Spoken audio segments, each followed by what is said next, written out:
नमस्कार दोस्तों। आजकल भारत को जिस तरीके से एक अपनी साख बनाने के और उन्नति करने के जो पंख लगे हुए हैं, मेरा ऐसा मानना है कि भगवान ना करे इसको किसी की नज़र लग जाए। हुआ यूं, मतलब लगातार जो इंसिडेंट्स हो रहे हैं पिछले कुछ दिनों में, वो आपको बता दूं। जब ब्रिक्स समिट होनी थी रशिया के कजान में, उससे एक दिन पहले शाम को इंडिया की फॉरेन मिनिस्ट्री अनाउंस करती है कि इंडिया चाइना के बीच में जो बॉर्डर टेंशन थी वो डिसॉल्व हो गई है और चाइना की फौज अब पीछे जाएगी। और उसके ही अगले दिन मोदी जी और जिनपिंग गले मिलते हैं रशिया में। वहां पर जो ये सब एक ये पॉजिटिव माहौल था, इस माहौल को और जब हम लोगों को नई न्यूज़ पता चलती है कि वहां से जयशंकर जी उड़ान भरते हैं जर्मनी के लिए और मोदी जी की उड़ान होती है दिल्ली के लिए। अभी दिल्ली उन्होंने लैंड किया ही था कि उनकी लैंडिंग के 5-10 मिनट बाद ही एरोप्लेन लैंड करता है जर्मनी के वाइस चांसलर का। उनका प्लेन लैंड होने के बाद उनका जो भारत दौरा स्टार्ट होता है, उसमें कई सारी डील होनी थी। उनमें से एक थी जो 6 पनडुब्बी भारत को चाहिए उसके लिए। पनडुब्बी की रेस में जर्मनी और स्पेन दोनों कंट्री शामिल हैं और इनकी रेस बहुत कट्टर मतलब नेक टू नेक वाली चल रही है। तो उन दोनों को डील करना है इंडिया को, और साथ में बाकी और भी चीजें देखनी है मेक इन इंडिया से रिलेटेड, टेक्नोलॉजी से रिलेटेड। हुआ यूं कि जर्मनी के संग ये सब बातें हुई, डिस्कशन हुआ, बायलैटरल टॉक्स हुई और उसमें ये डिसाइड किया गया जर्मनी की तरफ से कि जर्मनी जो पहले 20,000 वीजा देता था इंडियंस को जर्मनी में पढ़ने के लिए आने के लिए, वो 20,000 से बढ़ा के जर्मनी ने 90,000 कर दिया। ये एक अचीवमेंट है इंडिया के स्टूडेंट्स के लिए जो बाहर जाके कुछ पढ़ना चाहते हैं, कुछ करना चाहते हैं। लेकिन अभी जर्मनी के वाइस चांसलर इंडिया से गए नहीं थे, उनका प्लेन टेक ऑफ किया नहीं था कि लैंडिंग होती है स्पेन के प्राइम मिनिस्टर की। जी हाँ, स्पेन के प्राइम मिनिस्टर भारत आते हैं अपनी ऑफिशियल विजिट पर अपनी वाइफ के साथ। ये लैंड होने के साथ ही उनको एयरपोर्ट पे रेड कारपेट वेलकम दिया जाता है और भव्य, तो मतलब मैं भव्य तो कहूँगा, लेकिन ऐसा कोई बहुत बड़ा डिग्निटी नहीं पहुँचता है। मिनिस्टर उनको रिसीव करने, फॉरेन सेक्रेटरी वहाँ पर रिसीव करते हैं उन्हें, लेकिन उनका अच्छे से वेलकम करते हैं और बड़ौदा में, गुजरात के बड़ौदा में। तो आइए देखते हैं कि ये छोटी सी क्लिप कि उनका कैसे वेलकम किया गया, फिर इसके बाद आगे डिस्कस करते हैं।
तो ये एक झलक थी कि वडोदरा के एयरपोर्ट पे उनका किस तरीके से स्वागत किया गया।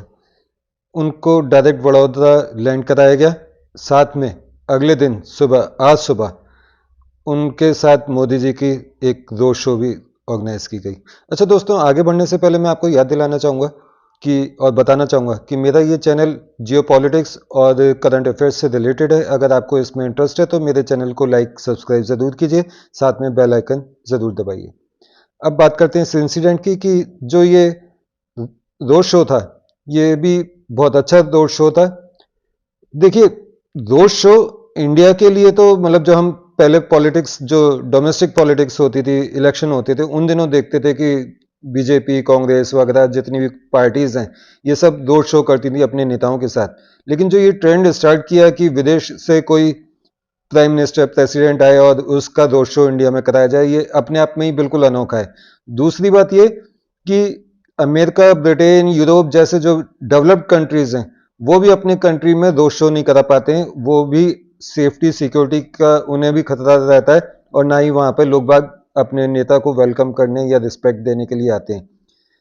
अभी हाल ही में एससीओ मीटिंग हुई थी पाकिस्तान में, और एससीओ मीटिंग में सेफ्टी सिक्योरिटी के लिए पूरे इस्लामाबाद को 3-4 दिन के लिए लॉकडाउन में डाल दिया गया। यानी कि पूरा शहर कंटेनर से जो अंदर आने वाली रोड्स थी उनको बंद कर दिया गया और पूरे शहर में कर्फ्यू लगा दिया गया। पूरे शहर में कोई भी लोकल डेली नीड स्टोर भी खुलने के लिए मना थी। इतना मतलब ये उनकी सिक्योरिटी थी कि कर्फ्यू कर दिया। तो पूरे शहर में सड़क पे, कौन सी सड़क पे लोग देख रहे होंगे जहां पे केवल डेलीगेट्स रुके थे वहां पर, बाकी पूरा शहर सन्नाटा, जैसे यहाँ कोई रहते ही नहीं। दूसरी तरफ आप इंडिया में देखिए कि मोदी जी ने कभी ट्रंप के साथ रोड शो करते हैं, कभी फ्रांस के मैक्रो के साथ रोड शो करते हैं, अब स्पेन के प्राइम मिनिस्टर के साथ रोड शो। तो ये अपने आप में ही एक बहुत बड़ा अचीवमेंट है इंडिया के लिए भी, और जो दूसरे गेस्ट आते हैं उनके लिए भी एक बहुत अनोखी बात लगती है उन्हें कि वाह यार, इंडिया में ऐसा भी होता है। एनीवेज, तो जो ये विजिट थी, इसका जो मेन सिग्निफिकेंस था वो ये कि जर्मनी के जो वाइस चांसलर आए थे सम्मेलन के लिए, जो स्पेन के ये पीएम आए, ये भी सम्मेलन के लिए आए।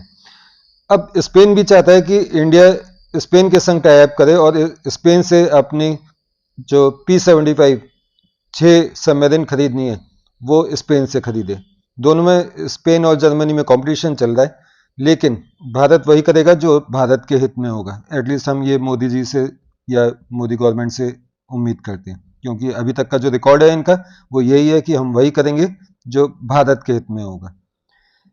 फिर इसके बाद सबसे बड़ी खबर जो भारत के इतिहास में माइलस्टोन कदम माना जा रहा है वो ये कि आज वडोदरा में टाटा और स्पेन की एयरबस कंपनी ने मिलकर 2 साल पहले जो टाई अप किया था और अपना फैक्ट्री का इनॉग्रेशन किया था, उसमें आज के दिन इनॉग्रेशन किया गया ऑफिशियली जो C-295 एरोप्लेन है, जो मालवाहक विमान भी आप कह सकते हैं, सोल्जर्स को भी ले जाने का काम करता है। ये मिनी और स्मॉल टाइप के कैटेगरी के प्लेन्स में आता है। साथ ही ये हवा में, जैसे राफेल मान लीजिए कहीं उड़ रहा है और वो लैंड नहीं करना, किसी सर्विलांस पर है वो, तो उसको हवा में उसमें रिफ्यूलिंग का काम भी कर सकता है। ये तो मतलब ये कई तरीके से इसका यूज किया जा सकता है और इंडिया ने इसका ऑर्डर दिया हुआ है स्पेन को ऑलरेडी। तो 6 इंडिया खरीद चुका है स्पेन से और 10 अभी बना के देगा स्पेन इंडिया को।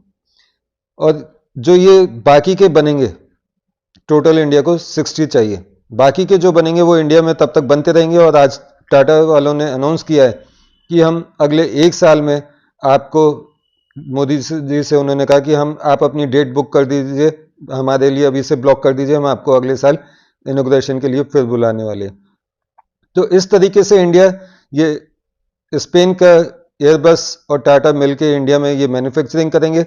शुरू में 40% इसमें इंडिया के कल पुर्जे होंगे, लेकिन धीरे धीरे ये बढ़ते बढ़ते 75% तक पहुंच जाएंगे और इसका असेंबलिंग से स्टार्ट होगा काम, वो मैन्युफैक्चरिंग तक पहुंच जाएगा। ये जो पुर्जे हैं, मतलब जो ये पूरा एरोप्लेन है, ये सबसे पहले इंडिया की नीड पूरी करेगा। इंडिया को 60 जहाज चाहिए ये वाले, 60 इंडिया को पूरी करेगा और उसके बाद फिर इसका एक्सपोर्ट भी शुरू किया जाएगा। दुनिया में ये बहुत सारे कंट्रीज ने इसको पसंद किया और खरीदा है, और इसीलिए इंडिया की जो एयरफोर्स है उनको भी ये बहुत पसंद आया कि क्योंकि इसकी मेंटेनेंस कॉस्ट बहुत कम है और इसका जो प्रॉफिट है, यूज है, वो बहुत ज़्यादा है। यानी कि कम पैसों में ज़्यादा कमाल, छोटा बम बड़ा धमाका वाली बात है।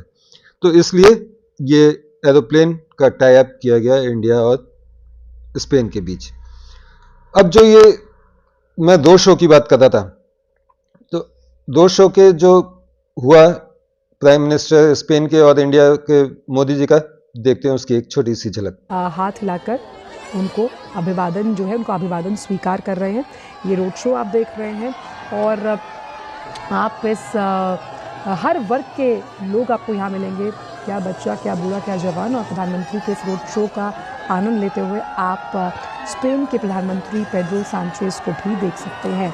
और वहाँ पर होर्डिंग्स लगे हैं कि कैसे भारत और स्पेन के जो रिश्ते हैं वो आगे कैसे प्रगाढ़ होंगे, और सांस्कृतिक कार्यक्रम भी हो रहा है।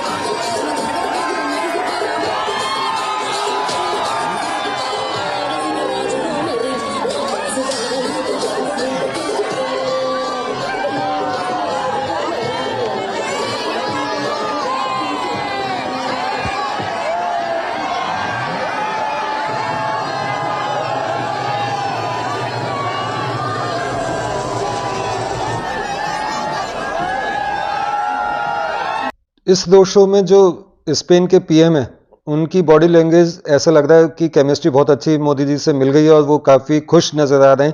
और इस बॉडी लैंग्वेज को देखकर ऐसा कहा जा सकता है कि एटमॉस्फेयर बहुत अच्छा है, बहुत पॉजिटिविटी है एटमॉस्फेयर में। और ऐसा जब टाटा और एयरबस का जब इनॉग्रेशन हो रहा था आज वडोदरा में, तो जो स्पेन के ये पीएम है, इन्होंने जो अपने भाषण दिया उसमें भी इसकी झलक दिखती है। देखिए। Honorable Indian and Spanish authorities, representatives of Airbus and Tata, ladies and gentlemen, it is a great honor for me to be here today. Today we are not only officially inaugurating a cutting-edge industrial facility, today we are also witnessing how an extraordinary project between 2 emblematic companies becomes a reality. Prime Minister Modi, this is also the triumph of your vision to turn India into an industrial powerhouse and a magnet for investment and business-to-business collaboration. This partnership between Airbus and Tata will contribute to the progress of the Indian aerospace industry and will open new doors for the arrival of other European companies. This project brings together the best of 2 worlds. Tata is probably the best exponent of Indian industrial strength. Its products and services are present in virtually every country on the planet. Tata is a giant among giants. As for Airbus, it embodies the very essence of a united Europe, committed to technological innovation and the creation of jobs and prosperity. And for my country, for Spain, being an integral part of the Airbus consortium means defending the values it represents. Values on which the very idea of Europe is based: cooperation, modernity, and progress. After years of presence in India, where it has grown and boosted civil aviation, Airbus opens a new chapter partnering with India's defense and space industry.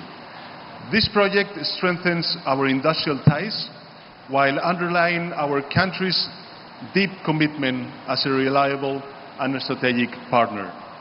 And it shows. इस speech में उनके बहुत positivity थी। आगे Spain और भारत के जो tie ups हैं उनकी बहुत संभावनाएं लगती हैं कि इससे बहुत आगे दोनों के रिश्ते जाने वाले हैं।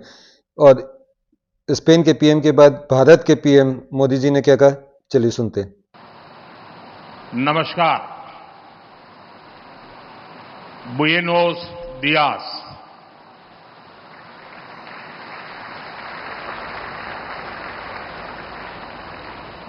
मेरे मित्र पेड्रो साnchez जी के उनकी पहली भारत की यात्रा है। आज से हम भारत और स्पेन की पार्टनरशिप को नई दिशा दे रहे हैं। हम C295 ट्रांसपोर्ट एयरक्राफ्ट के प्रोडक्शन की फैक्ट्री का शुभारंभ कर रहे हैं। ये फैक्ट्री भारत स्पेन संबंधों को मजबूती देने के साथ ही make in India, make for the world इस मिशन को भी सशक्त करने वाली है। मोदी जी की जो ये पंच लाइन है, make in India and made for the world, ये बहुत शानदार है। जब ये मेक इन इंडिया का प्रोजेक्ट शुरू किया था मोदी जी ने, इस पर काम करना शुरू किया था, उसके 6 महीने बाद ही कांग्रेस के राहुल गांधी बहुत हल्ला मचाते थे कि कहाँ है मेक इन इंडिया, कहाँ है मेक इन इंडिया, हमें तो कुछ दिख नहीं रहा। फिर जब 2019 में इलेक्शन हुए लोकसभा के, तब इस पर और भी ज्यादा हल्ला मचाया कि 5 साल हो गए, कहाँ है मेक इन इंडिया, कहाँ है मेक इन इंडिया। लेकिन राहुल गांधी को या कांग्रेसियों को या विपक्ष को ये नहीं पता कि कोई जब बड़ी चीज शुरू की जाती है तो धीरे धीरे करके वो बढ़ना शुरू होती है, पहले ही दिन पूरी दुनिया उसमें आके इन्वॉल्व नहीं हो जाती। और इस कंपनी को ही देख लीजिए, टाटा एयरबस का जब ये जो जॉइंट वेंचर है, इसमें 2 साल से पहले डील स्टार्ट हुई होगी, उस पर बातचीत हुई होगी, काफी दौर की बातचीत चली होगी, उसके बाद फिर दोनों में समझौता हुआ होगा, फिर जगह देखी गई होगी और फिर वो जगह बड़ौदा में फाइनल की गई होगी, फिर वहां पे 2 साल पहले इनॉग्रेशन हुआ था। तो एक प्रोसेस होता है, ऐसे नहीं है कि बस हम मार्केट गए और कुछ खरीद के ले आए बस हो गया काम। हर चीज का एक वक्त होता है और हर चीज में वक्त लगता है। अब जो ये इंसिडेंट्स हो रहे हैं इंडिया से रिलेटेड, इंडिया की तरक्की से रिलेटेड, मैंने शुरू में कहा था ना कि भगवान न करे भारत की इस तरक्की को किसी की नजर लग जाए। वो इसीलिए कहा था, एक हफ्ते में कितने बड़े बड़े इंसिडेंट्स हुए। इंडिया इन डिमांड, ये मैं अपने शब्दों में कहता हूं, इंडिया इन डिमांड। हर देश चाहता है कि भारत के साथ कुछ ना कुछ टाइप्स किए जाएं, ज्यादा से ज्यादा किए जाएं, जितना हो सके उतना किया जाए और इंडिया को एनकरेज किया जाए। एनकरेज हर सेंस में किया जाए, इंडिया के स्टूडेंट्स बुलाए जाएं, टाई अप्स किए जाएं, दोनों मिलकर जॉइंट वेंचर्स करें।